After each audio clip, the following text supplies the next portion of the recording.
शादाब, तेरे वही का स्टेटस चेक कर। 1 मिनट। नए साल की बहुत बहुत मुबारकबाद। किस बात की मुबारकबादी दे रहा है तू ये? मुहर्रम में नया साल लगता है ना अपना। आज मुहर्रम आते ही हैप्पी न्यू ईयर, नए साल की मुबारकबाद। नया साल है ना इसलिए। करबला में नबी का घर लूट गया, इस बात की मुबारकबादी। इमाम हुसैन को शहीद कर दिया गया, इस बात की मुबारकबादी। 6 माह के मासूम अली असगर के गर्दन पे तीर मारा, इस बात की मुबारकबादी। नबी की औलादों के जनाजों पर घोड़े दौड़ाए गए, इस बात की मुबारकबादी।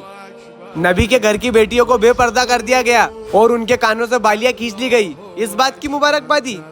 जरा सोच करबला में हुआ क्या था, एहसास कर करबला को।